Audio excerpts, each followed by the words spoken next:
Welcome back to Podcast RX with Chris Bender. It's the first episode of 2026.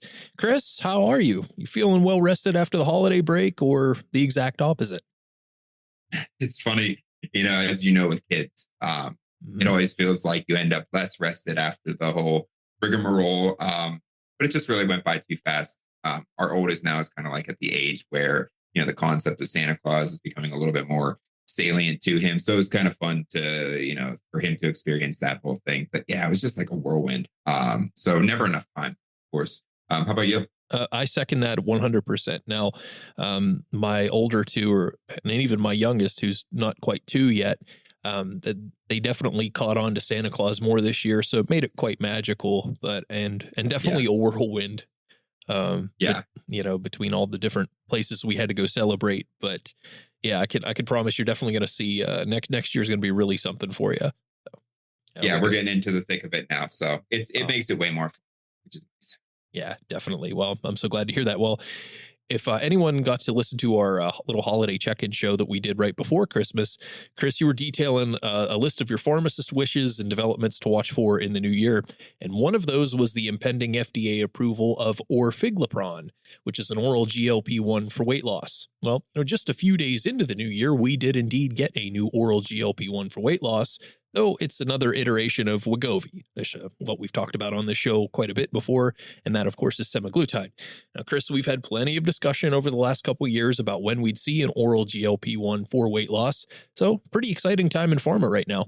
Yeah, it really is. I think even if you just look online, it's been getting a ton of media coverage. So I think, obviously, as we're going to be discussing, I'm excited for it. I think there's a lot of possibilities with it, but I think like the greater public and media is excited about it too. And I think that just kind of goes hand in hand with the buzz that we've seen, with all of the GLP-1s and all the weight loss medications and stuff. So it kind of goes right lockstep with what we've been seeing. Yeah, totally. So yeah, with GLP-1s being the blockbuster drugs they are, with that media coverage and public interest, and this show no exception, I thought we'll spend today just looking at all the latest developments in the GLP-1 space, take a look at the impacts that they're making outside of just weight loss and diabetes. But before all that, let's usual housekeeping here. Just to remind you, Podcast RX with Chris Bender is available pretty much wherever you enjoy podcasts. Wherever you like to listen, please rate the show and or leave us a review if you can, send an episode to a friend, etc. If you have any feedback or questions, you can get in touch with us directly via email, podcastrx@diamondpharmacy.com. A reminder, too, that full show notes with links to items discussed in each episode are available at Diamond Pharmacy's blog. That's diamondpharmacy.com/resources/blog. And you'll, of course, see Chris's smiling face there with each new episode post. And if you want a more in-depth look at the work of what Chris does and his clinical pharmacy colleagues in the Optics team, you could visit their brand new website, opticsclinical.com. All right, Chris, this year is, of course, off to a notable start with the oral Wegovy. But what are some other headlines practitioners should be aware of as they head into the clinic?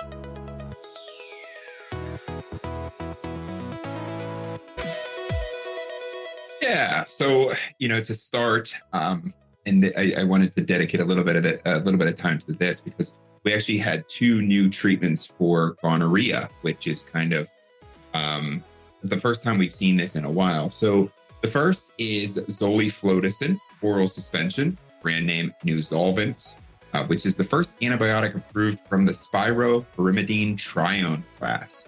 Now, when given, it's administered as a single 3-gram dose. The second medication is gepotidacin, brand name Blujepa, which was previously approved last year, actually, to treat uncomplicated urinary tract infections. But now it has an expanded approval to treat gonorrhea. When given, it's administered as 2 3-gram doses, which are actually given 12 hours apart. Now, both medications are approved to treat individuals ages 12 and older with gonorrhea caused by the bacterium Neisseria gonorrhea, but they actually differ based on their weight requirements. So Nuzolvence is approved down to a weight of 35 kilogram, while Blujepa is down to a weight of 45 kilogram. Notably, they also differ slightly in the fact that Blujepa is only approved for individuals with limited or no alternative treatment options, whereas Nuzolvence doesn't have this limitation. And this is important to note because this is due to Blujepa's limited clinical safety data for this indication, as well as concerns regarding the potential development of resistance among Neisseria gonorrhea isolates that harbor a RCD86N mutation, which interestingly enough is actually prevalent in 35.5% of isolates. So there is what I would consider somewhat significant concern regarding development of resistance with the use of Blujepa, hence why we have that limited indication. Now, in terms of efficacy, they both work well with efficacy rates of 90 to 92% of clinical success in clinical trials, with both being considered non-inferior to standard care with ceftriaxone. Now, as a reminder, the current recommended treatment of gonorrhea in adults is a single dose of ceftriaxone, 500 milligrams for those weighing less than 150 kilogram, or 1 gram for those weighing 150 kilos or more. So I think it's reasonable to wonder where these new drugs are going to fall in the general treatment algorithm. Like, is there any reason to use these drugs over ceftriaxone? And right now, I don't really think so. Now, they do have potential niches that they could serve, such as for individuals with beta-lactam allergies, or those who happen to have a fear of needles or happen to not want to get the injection of ceftriaxone. They could also serve as a potential ceftriaxone sparing option, in settings with rising ceftriaxone resistance. However, I want to note that the resistance rate is actually really low in the US, less than 0.1%. And you add to this the fact that the cost of these drugs is likely to be pretty prohibitive. So we don't have information yet on new Zolvents because it's not yet available on the market. But the AWP for Blujepa runs somewhere around $450 just for a single course of therapy. So that's why I think that, in most cases, ceftriaxone is going to continue to be the go-to drug. Now, it's also important to note that these may not be ideal for extra genital sites. Zoliflodacin appeared to be effective for rectal gonorrhea based on a small sample size, but actually has substantially reduced efficacy for pharyngeal infections. And then gepotidacin has limited data for either site. So I think moving forward, these two medications, while they're very important to have, especially in settings or scenarios where there may be a resistant isolate of the bug, I think they'll be useful for that. But generally speaking, these may just be another option in the tool belt, not necessarily one that we reach for immediately. Now, there was also a brand new guideline published from the American Academy of Neurology for the management of functional seizures, formerly known as psychogenic non-epileptic seizures, or as many will know them as pseudo seizures. This is important for our correctional environment because this is a condition that I often hear nursing staff providers discuss. And basically, this guideline recommends thorough diagnosis of the condition via EEG monitoring during episodes, because we want to rule out the presence of true seizures. We want to make sure that they don't have a true seizure disorder. And this is because this guideline actually recommends against the use of benzodiazepines and other anticonvulsants for these functional seizures.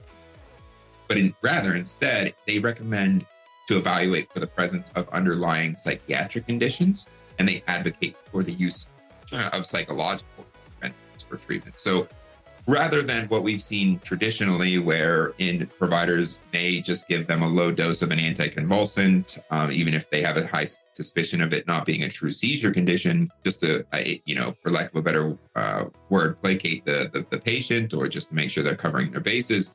We now have, guidelines to recommend, hey, we want to make sure that they truly don't have seizures. And if they don't truly have seizures, we want to work on them from a psych perspective rather than from a pharmacotherapy perspective. So I think that's pretty important for our providers to be aware of. And then 2 guidelines received their annual update. This is something I always look forward to in December, just like Christmas. The ADA diabetes guideline and the GOLD COPD guideline. Now, the ADA now recommends wider use of continuous glucose monitoring, or CGM, for anyone with diabetes, not just those using insulin, which is a more wider recommendation. They also added a section on glycemic management during cancer treatment, since many of those treatments, like mTOR inhibitors, PI3K inhibitors, and of course, glucocorticoids, can induce or exacerbate diabetes. And I think that was pretty important to highlight, albeit more of a niche population. But with regard to general type 2 diabetes management, the general principles do remain largely unchanged from last year. But new recommendations were added to endorse the use of semaglutide in patients with comorbid CKD, the use of semaglutide or tirzepatide in comorbid heart failure, as well as semaglutide, tirzepatide, or pioglitazone in comorbid MASH, or for those at high risk for liver fibrosis. And these are some of the things that we're actually going to be discussing a little further today in the expanding roles of GLP-1 agonists. So we'll drive that point home in a little bit. And then, of course, the GOLD guideline for COPD, they pretty much left the diagnosis, assessment, and treatment mostly unchanged. However, one big change is that regarding initial treatment.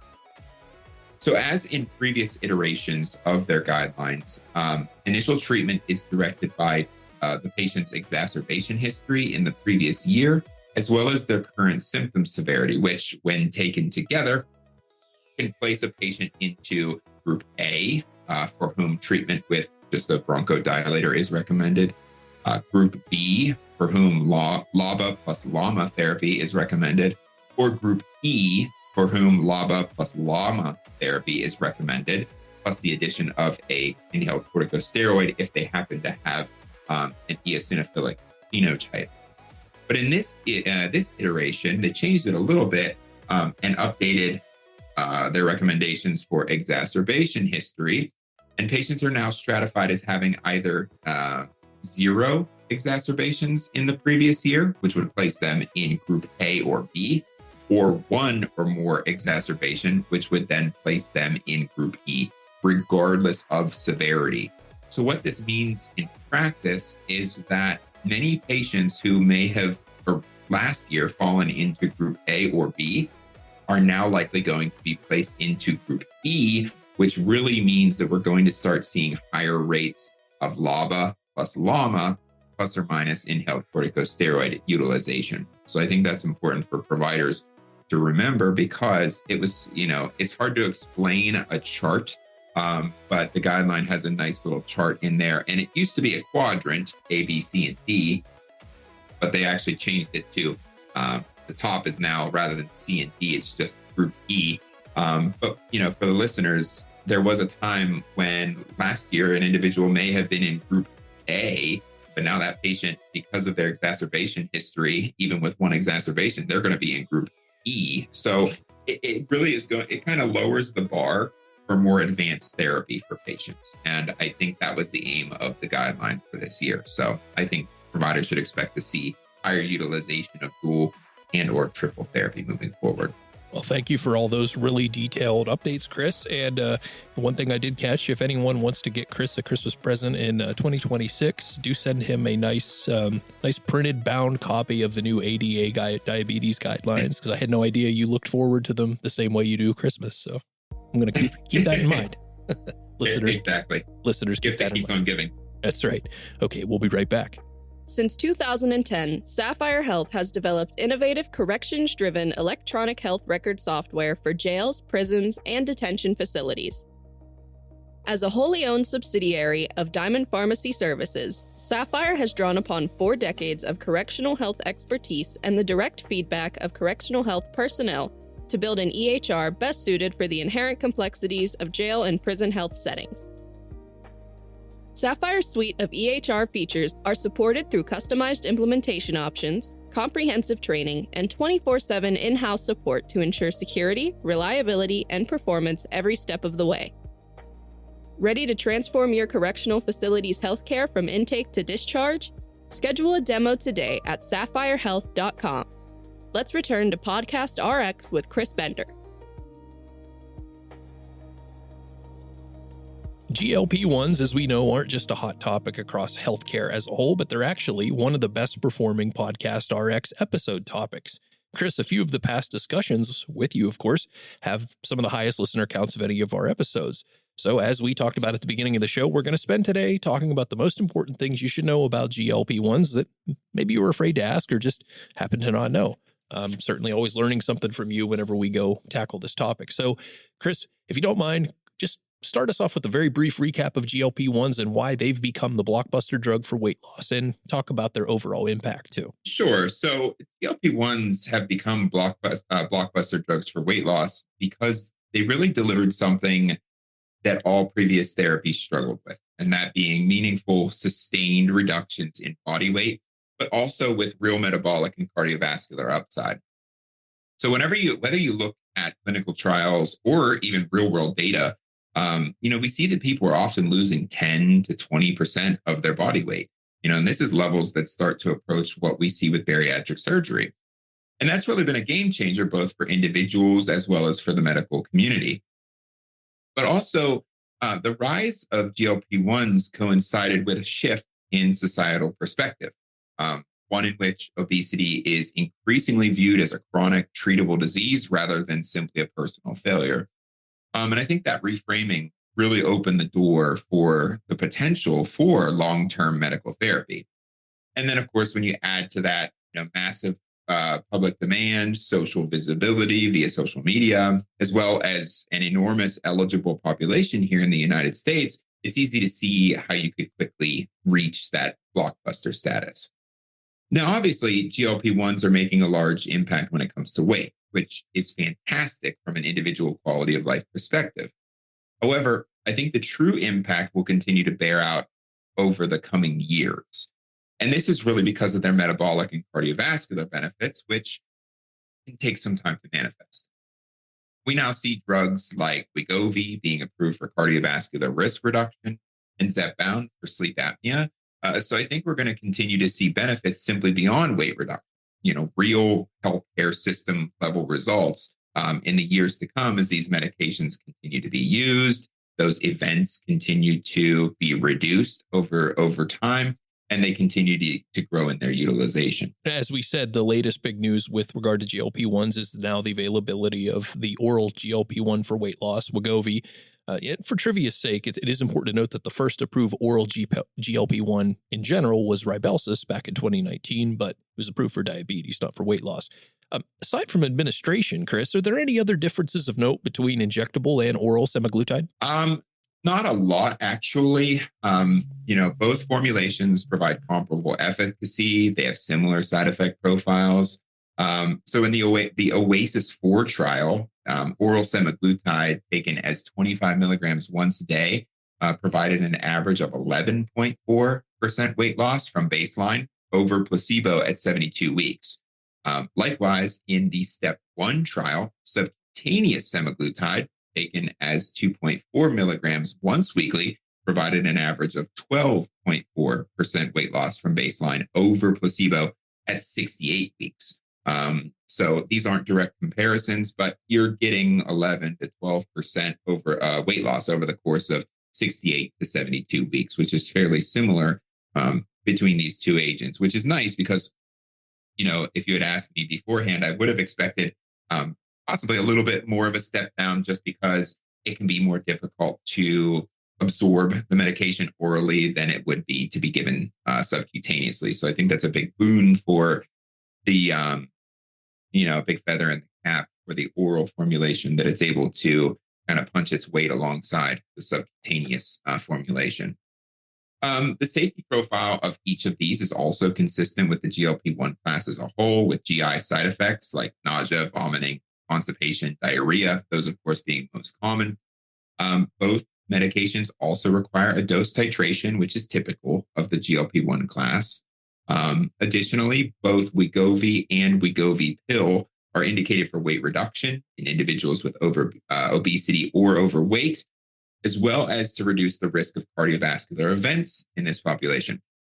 However, I will say that the injectable Wegovy has an additional indication that Wegovy pill does not, and that's to treat non-cirrhotic metabolic dysfunction associated steatohepatitis, or more simply referred to as MASH.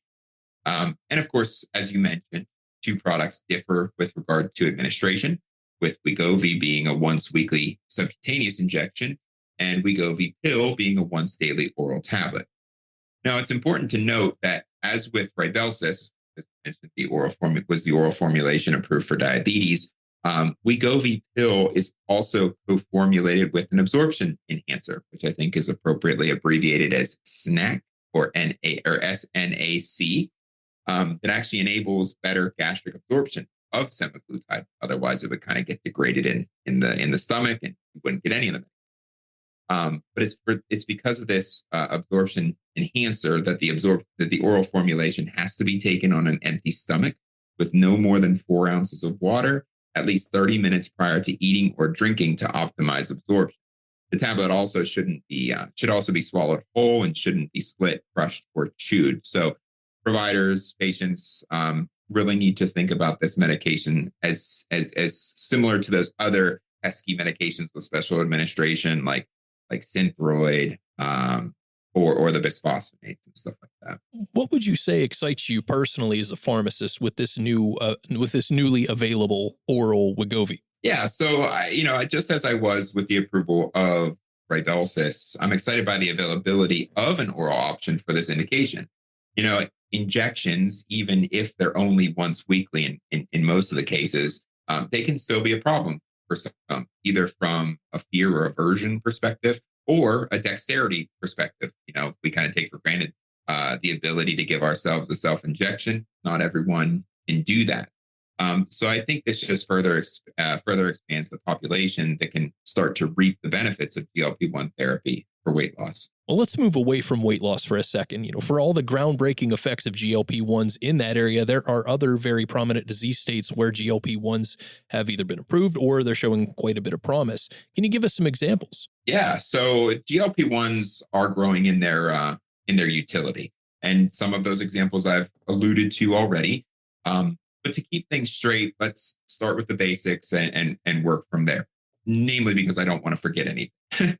So, for individuals with type 2 diabetes, we have dulaglutide, exenatide, liraglutide, semaglutide, both formulations of, and tirzepatide. Of those options, dulaglutide, liraglutide, and both formulations of semaglutide carry indications for cardiovascular risk reduction. Additionally, injectable semaglutide, sold under Ozempic, now has an indication for CKD risk reduction in the type 2 diabetes population. And for those familiar with the GLP-1s, Ozempic's CKD indication and Rybelsus's cardiovascular indication are actually recent developments toward the end of last year. I should also note that tirzepatide, or Mounjaro, showed cardiovascular benefit in a recent clinical trial when it was compared to dulaglutide and was found to be non-inferior. And if you ask my opinion, will likely gain that cardiovascular indication as well. Now, for individuals with overweight or obesity, we have liraglutide, both formulations of semaglutide, and tirzepatide. Of these options, both formulations of semaglutide are indicated for cardiovascular risk reduction. Injectable semaglutide is indicated for MASH, and tirzepatide is indicated for sleep apnea. But that's just the on-label FDA-approved stuff. Let's look at some of the stuff that's more like off-label on the horizon. So with regard to off-label, both liraglutide and tirzepatide have also shown benefit in MASH, just like the injectable semaglutide. But liraglutide's data is less robust. It's a bit older, 2016. So I would expect anything for tirzepatide to receive that approval alongside Wegovy.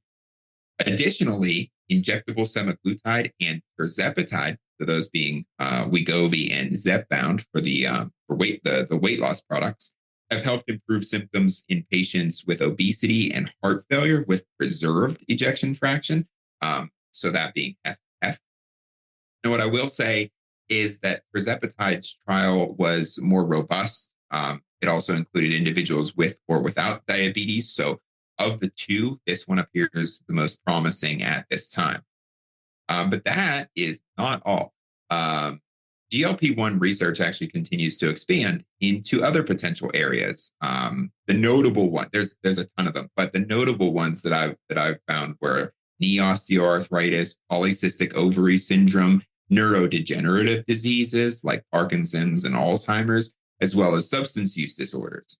Now, I think this last one is particularly interesting for our correctional population, just because we see it so much, but also because preclinical studies suggest that GLP-1s may reduce the use of substances such as nicotine, alcohol, and opioids, which makes sense given these drugs' ability to reduce cravings as well as blunt the reward pathway in the brain. So I think that the future is bright for GLP-1s. And I also think that we're going, and we'll be talking about this further on in the episode, but in addition to just like new agents, which is great, I think we're also going to see their real clinical use in other therapeutic areas, which I think is fantastic. Without a doubt.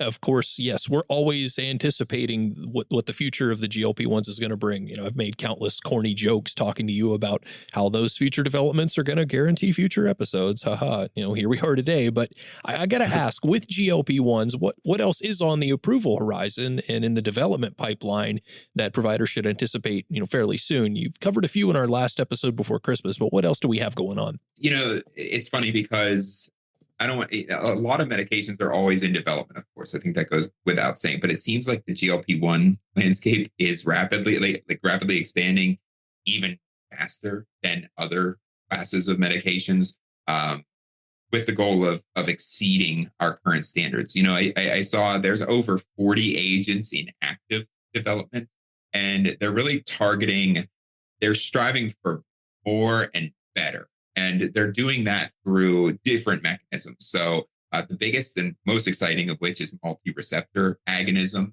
We had the big news back when tirzepatide was approved that it was not just a GLP-1 agonist. It was a GLP-1/GIP agonist. So it was a dual agonist. We also have some more oral formulations coming through the pipeline. And then there's also some novel combinations as well. So I wanted to highlight a few of these. Like I said, multi-receptor agonists represent the most promising frontier.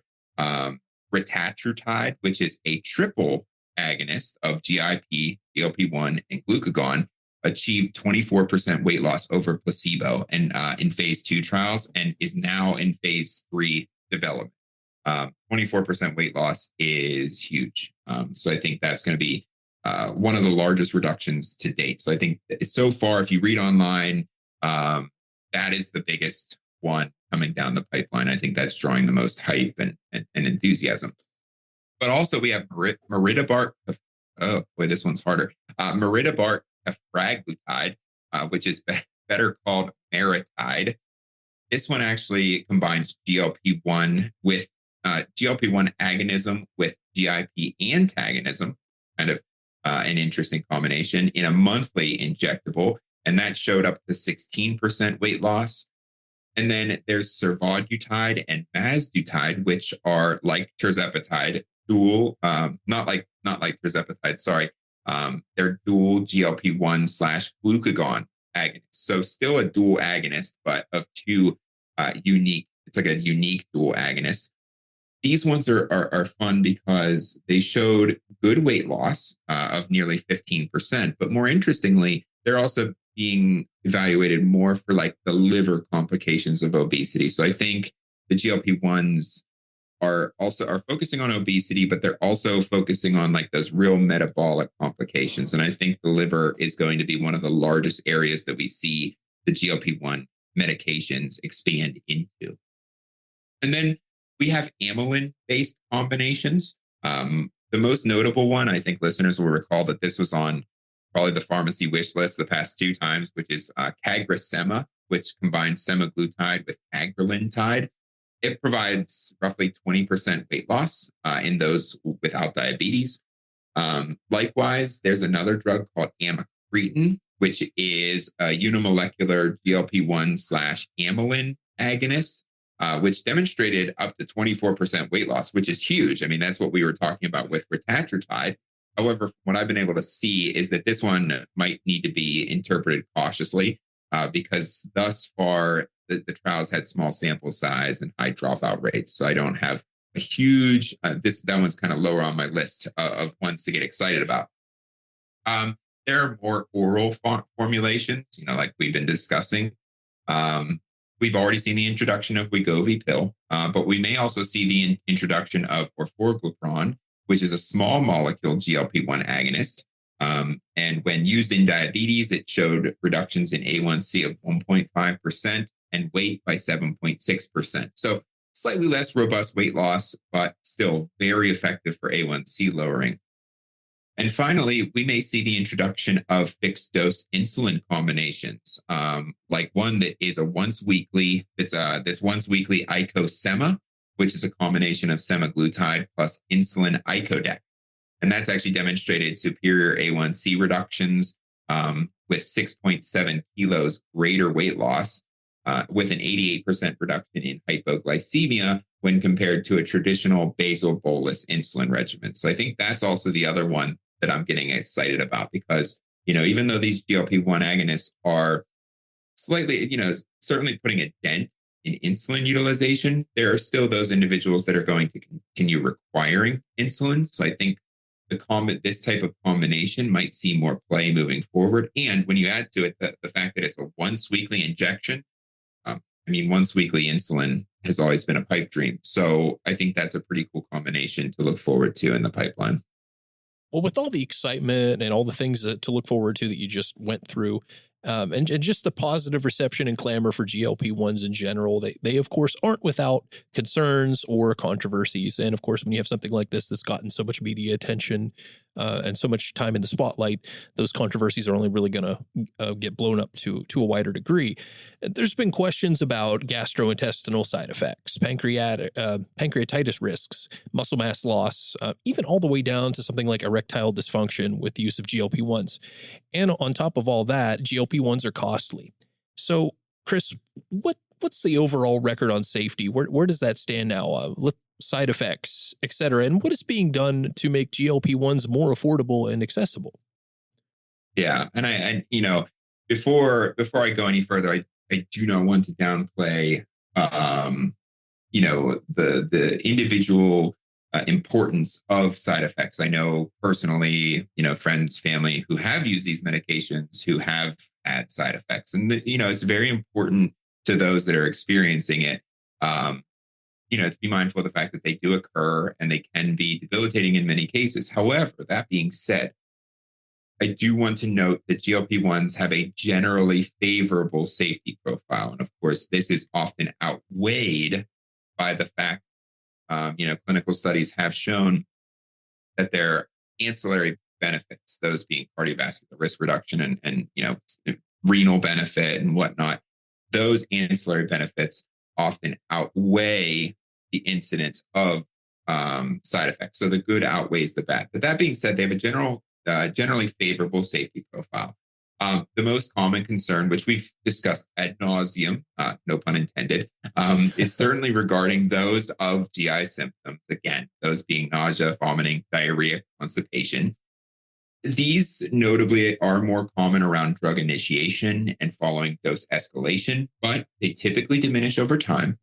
But because these are the most common reason for drug discontinuation, it is important to educate patients that they can occur, but they can be mitigated through dietary modifications. So things like eating slower, eating smaller meals, reducing or avoiding fatty or spicy foods and stuff like that. And there's a lot of good guidelines on nutritional aspects of GLP-1s and whatnot that I'd encourage providers to look into as well if they're more interested.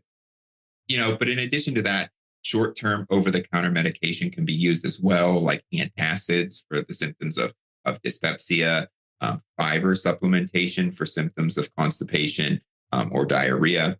And then, of course, also short-term antidiarrheals can help during these periods of transition as well. The other one that I did want to highlight is the fact that they have been associated with a 26% increase in the incidence of gallbladder disease. So that is something that individuals want to be mindful of. However, that is a relative increase. That's not an absolute increase. So it's not like individuals, it's not like the overall incidence is still very, very small with these medications. There are still other serious adverse effects, but the overall incidence is rare. For example, these agents carry a low risk of hypoglycemia when they're used alone, but of course, this can increase when combined with insulin or sulfonylureas. So you always want to use these cautiously in individuals who may be on those medications, particularly if they're more sensitive to hypoglycemia. The biggest one in my mind that comes to mind for me is like the elderly population, or if they're on large doses of insulin or sulfonylureas.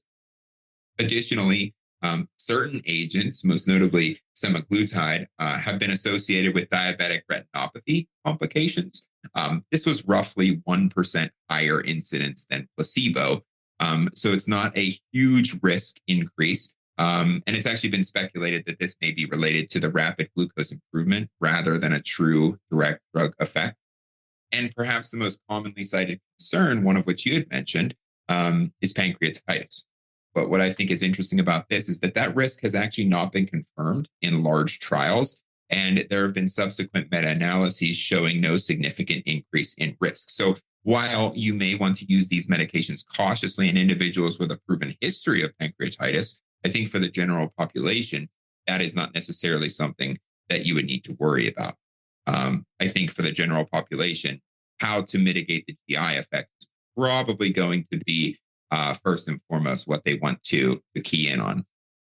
But circling back to your question, I do want to point out that muscle mass loss is actually becoming a growing concern with this medication. And that's because, of all of the weight lost while patients are taking these medications, roughly about 30% of that weight is comprised of lean mass. And this can be particularly problematic, not just for, anybody, but, more importantly, I'm thinking like elderly who need to maintain their lean mass for their strength and quality of life. For this reason, it's recommended that individuals who use these medications start to prioritize their protein intake and also engage in continuous muscle strengthening exercise. Now, given that, a patient's overall intake is typically diminished while they're on this therapy because they're just not as hungry as much and they're eating smaller amounts, it's going to be more difficult to meet their goals in terms of intake. So in my own personal life, I typically, both professional and personal, I typically recommend that individuals consume some sort of like nutritional drink. So I either say like, hey, if you could do a protein shake in the morning or even something like a Boost or Ensure to start the day, that's going to make it easier to hit their protein and their micronutrient goals throughout the remainder of the day. So they really have to think about like, okay, I'm eating, let's say 60% less than I was before this medication. That 60% has to be really valuable stuff now. It can't just be filler and junk. I really got to make sure that the food I put in the tank is going to be, promoting my overall body's health. So I think that's really important and can help mitigate some of that lean mass loss. Now, as for, those other potential effects, we hear about all kinds of things, like you alluded to with erectile dysfunction, and that list is only going to continue to grow. I think that the most important thing is going to be differentiating nocebo effects or perceived adverse effects from true adverse effects. Now, given the increasing utilization of these medications, it is likely that we will see even very, very rare side effects crop up here and there. But these will need to be properly evaluated via surveillance studies. For now, I keep most of these anecdotal reports in the back of my mind, but I don't take them into account during my clinical decision. Like, for example, there were reports of an increased risk of suicidal ideation and behavior with these medications. However, after a thorough review of the surveillance data, the FDA, as well as other foreign agencies, determined that there is, in fact, no risk. And this was something that was just published, I believe, yesterday or the day before from the FDA. So this is relatively breaking news. So the verbiage is actually going to be removed from those products labeling in the near future. And so just to touch to your point about, cost and availability, this is something that is always going to be difficult. So like, for example, a new Wegovy pill came to the market, and as I expected it, they just made the price the exact same as Wegovy for a 30-day supply. When new agents come to the market, they always are positioned right around that same price point. All the weight loss drugs are always going to be somewhere, in the $1,500 range per month or something like that. But what I do think is starting to happen, and we are seeing to happen, is the manufacturers are starting to create programs, whether it be through contracted pharmacies or through their direct websites, special pricing if you buy it direct from Lilly or Novo, where they are offering certain products like with one of the products, it's a vial of tirzepatide, 5 milligrams. And you can get that for a reduced price, which is it creates simplicity where individuals can purchase it directly from the manufacturer. But even at the lowest cost that I've seen, it's like $150. That's still, and the more common price is somewhere around $500. These are still prices that are very difficult for some to maintain. Now that's a car payment or rent payment. So in some cases, so that can be very difficult to maintain. One of the things that has happened is liraglutide, both for diabetes and obesity, has become available as a generic. So I think moving forward, we're going to have to rely on, the increasing access to generics to kind of see relief from a pricing perspective, at least a meaningful price relief. Because these are also new, how long do we typically have to wait for generics versions of these to become available?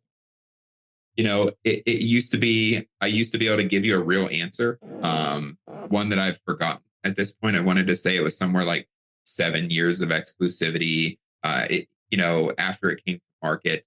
But nowadays, honestly, it is a little more difficult to tell because, patent litigation has become more of a thing. You are seeing, and this of course is like a different space, but Enbrel, for example, a biologic, it could have been generic back in 2016, but we're not going to, or not generic, but it could have gone biosimilar in 2016. And we're not going to see a biosimilar until next year, I believe. Wow. So they extended it by like a decade. And you're seeing that with other brand medications. Eliquis extended their patents. So long story short, I cannot say when they're going to be. It used to be you could see when they came to market, add a certain number of years, and then when it's coming out. But now with litigation and patent extensions, they tweak products very slightly, for better or worse. They tweak it slightly and they can extend the life of their patent. I don't think there's going to be relief super quickly. But what I can say is I'm happy that we got liraglutide available as generic. That one has been available a lot early. That was available. That was, of course, one of the first. So that was available for a lot longer than semaglutide and tirzepatide. So I think we still have a ways to go until we get generics of those two. Yeah. Highly anticipated development either way. Now, Chris, I want to switch gears to the correctional population. You have a front row seat to what's going on there. Can you once again talk about the arc of the adoption of GLP-1s and their usage in the correctional environment? And can you tell me how you think the new oral formulations might affect things in corrections, their use overall? Yeah. So, since we last spoke about this, I have seen an increase in utilization, both for diabetes and weight loss. Some states, some medical groups are more receptive than others in their adoption of those, of course. But I think this was driven in part by increasing utilization in the community, kind of like that community pressure. Patients are coming in on these things, so we want to rock the boat. But I think in larger part, this was due to that availability of generic liraglutide, like I had mentioned earlier, which has given the correction system a less costly option within this treatment class. Now, to your other question, I don't personally think the availability of oral formulations is going to change the overall landscape of corrections, not at least at current prices. I think that having a generic option, albeit a daily injection with slightly lower efficacy than others in the class, does allow facilities to treat more individuals while reserving higher cost products for those individuals in whom liraglutide is deemed to be insufficient. Well, Chris, that was a really weighty, not to make a silly pun there, but that was a really weighty discussion there. We hit a lot, and really appreciate all your detailed answers to all those questions. Yeah, absolutely. And I look forward to the next GLP-1 discussion, inevitably. Yeah, it might be 2 or 3 episodes from now. Who knows? But we'll see. All right, let's take a quick break. Institutional healthcare providers in corrections and long-term care. Do you wish you had easier access to clinical pharmacy resources and expertise? Well, Diamond's Optics team has launched opticsclinical.com, a new platform designed to connect physicians, nurses, and administrators with the medication expertise of Optics board-certified clinical pharmacists. Explore disease state webinars, on-demand clinical reference materials, and discover innovative technological solutions. Integrate the specialized knowledge of clinical pharmacists into your facility's healthcare team to solve clinical challenges, contain costs, and improve patient outcomes. Visit opticsclinical.com today and sign up for your free account. Now let's get back to Podcast RX with Chris Bender.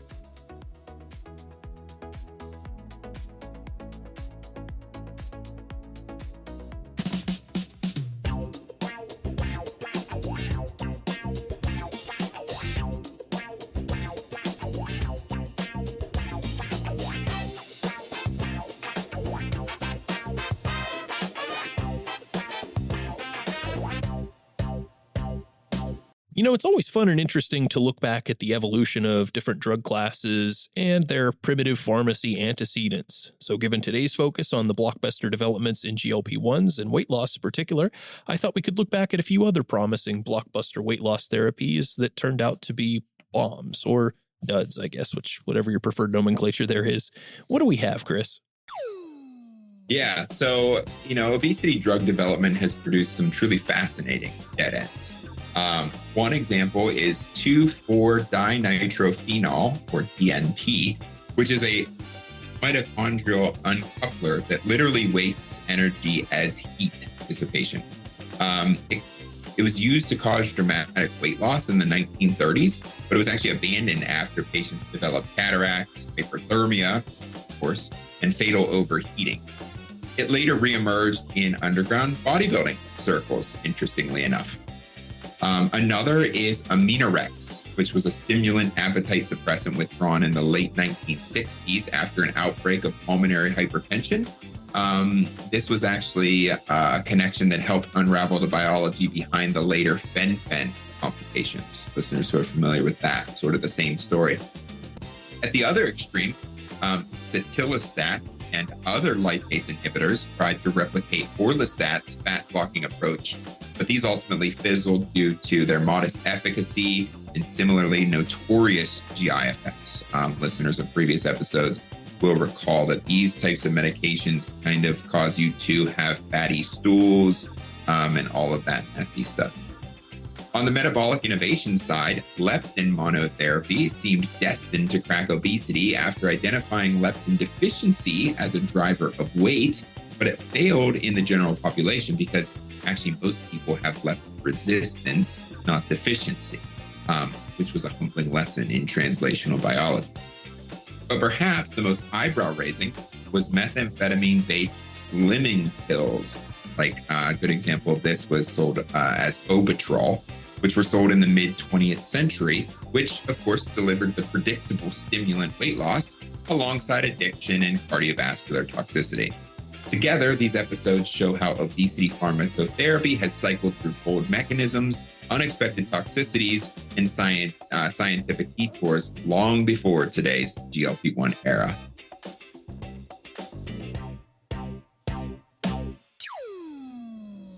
You know, out of all those, I found the 2,4-DNP the most fascinating. It was actually discovered when munitions factory workers were exposed to the chemical and they began to experience rapid weight loss. But the whole wasting energy as heat sounds quite frightening, especially in combination with the side effects you mentioned, the hypothermia, the cataracts. Yeah. Oh, sorry, go ahead. It sounds uncomfortable, to put it at least, Yeah. But it does go to show you how, I guess with everything, not everything, but a lot of things in pharmacotherapy, A lot of things are serendipitous. Something happens and they're like, well, that's a pretty cool effect from that medication. Let's use it for that. Right. Yeah. And 2,4-DNP's been banned since 1938. But as you said, bodybuilders still use it. And apparently it's widely available online. So found that interesting to find out. Yeah. Well, that's all the time we have for today, Chris. We certainly took a good bit of it, but a lot of great stuff there in our discussion about GLP-1s. Certainly great to be back with you for a regular run of episodes, knock on wood. And, you got some listener feedback. I'm sorry, I'm going to start that again. You got some listener feedback recently from a physician who had some episode suggestions, and I've started to develop those. I think those are going to be some great talks that we're going to have coming up here, and definitely looking forward to them. Yeah, absolutely. And that's, I think that helps drive the show. It's good to hear from listeners. And this is an ever evolving type of show. So if you are a listener, you have ideas, feel free by all means to reach out to the show, drop your suggestions in there. It'd be very interesting to hear what you are interested in hearing about, even your experience, just some things that we can always take and run with and kind of tailor the show more to your needs. So I think that'd be fantastic. Yeah, 100% agree. And if you want to drop those ideas directly to us, email podcastrx@diamondpharmacy.com.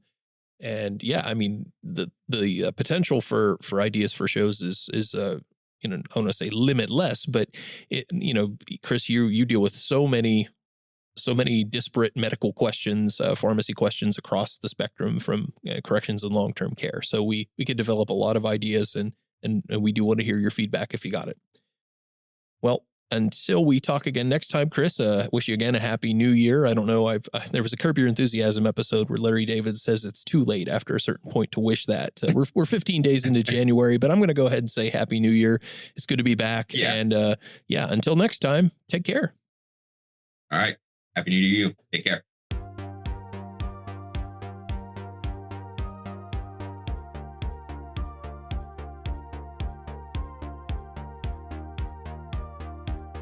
Podcast RX features conversations with healthcare professionals. The statements and opinions discussed herein are for informational purposes only.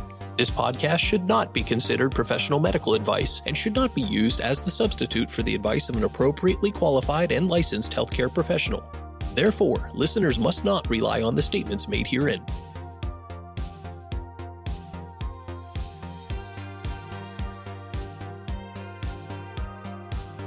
Podcast RX is a production of Diamond Pharmacy Services. Find our show on Apple Podcasts, Spotify, YouTube, or wherever you enjoy podcasts. And where possible, please rate and review. If you'd like to get in touch with the show directly, shoot us an email at podcastrx@diamondpharmacy.com. Thank you again for your support.